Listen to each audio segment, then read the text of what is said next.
नमस्कार, स्वागत है आप सभी का। मैं हूं हिमांशु और आप देख रहे हैं हलचल इंडिया। बेबाक खबर तेज असर। आइए नजर डालते हैं आज की खबरों पर। मुजफ्फरनगर के जानसर क्षेत्र के किसानों ने अपनी विभिन्न समस्याओं को लेकर जानसर तहसील परिसर में धरना प्रदर्शन करते हुए उप जिलाधिकारी जानसर को ज्ञापन सौंपा तथा जल्द समाधान की मांग की। किसानों ने आरोप लगाया कि सरकारी व्यवस्थाओं में व्याप्त अव्यवस्था के चलते उन्हें लगातार परेशानियों का सामना करना पड़ रहा है, जिससे खेती किसानी का कार्य भी प्रभावित हो रहा है। किसानों ने कहा कि खतौनी की नकल प्राप्त करने के लिए उन्हें घंटों लाइन में खड़ा रहना पड़ता है। कई बार पूरा दिन निकल जाने के बाद भी दस्तावेज नहीं मिल पाते, जिससे समय और धन दोनों की बर्बादी होती है। किसानों ने प्रशासन से मांग की है कि ऐसी व्यवस्था लागू की जाए जिससे किसान को मात्र 10 मिनट के भीतर खतौनी की नकल उपलब्ध कराई जा सके। ज्ञापन में किसानों ने क्षेत्र में नकली पेस्टिसाइड के बढ़ते कारोबार पर भी चिंता व्यक्त की। किसानों का कहना था कि अवैध रूप से नकली दवाइयों की बिक्री खुलेआम की जा रही है, जिसके कारण फसलें बर्बाद हो रही हैं और किसान को भारी आर्थिक नुकसान उठाना पड़ता है। किसानों ने आरोप लगाया कि बिना मानकों के और कम पढ़े लिखे लोग भी पेस्टिसाइड की दुकानें संचालित कर रहे हैं। उन्होंने प्रशासन से सभी दुकानों की जाँच कर अवैध रूप से संचालित पेस्टिसाइड कंपनियों में दुकान के खिलाफ कठोर कार्रवाई की मांग की है। आज किसानों की विभिन्न समस्याओं को लेकर किसान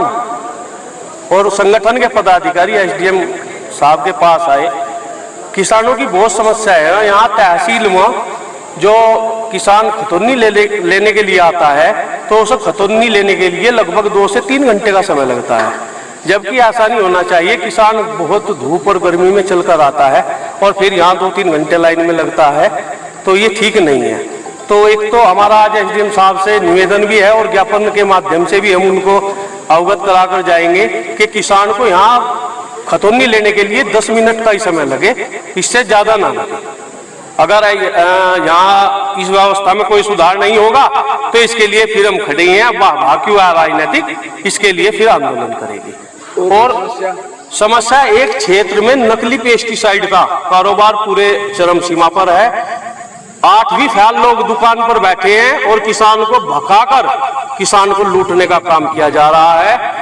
ये हम बिल्कुल बर्दाश्त नहीं करेंगे। या तो प्रशासन इस पर कार्रवाई करे, अन्यथा भारतीय किसान यूनियन राजनीतिक मैदान में आकर उन लोगों को खुद चिन्हित कर ये कार्य करने का काम करे। बहुत बड़ा मामला चल रहा है। हमारे प्रधानमंत्री श्री नरेंद्र मोदी जी ने कहा है कि किसान यूरिया भी कम डाले और डीएपी भी कम डाले, सोना कम खरीदे। हम पुण्यता अपने देश के साथ, क्योंकि प्रधानमंत्री जी भी देश के साथ ही है, हम भी सब उनके साथ खड़े हैं और हम ये चाहते हैं कि कहीं भी अवैध भंडारण ना हो, क्योंकि कुछ माफिया लोग अपने कमरे भर लेते हैं यूरिया डीएपी के और जब शॉर्टेज आती है उसी यूरिया डीएपी को महंगे दामों में बेचने का काम करते हैं और यही डीजल पेट्रोल का भी काम है। तो हमारा प्रशासन से यही कहना है कि इन सब चीजों पर ध्यान दिया जाए। आपसे विदा लेने का, कल फिर होंगे हाजिर कुछ नई और ताजा खबरों के साथ। तब तक के लिए दीजिए हमें इजाजत। नमस्कार। हमारे YouTube और Facebook चैनल को फॉलो और सब्सक्राइब करना ना भूलें।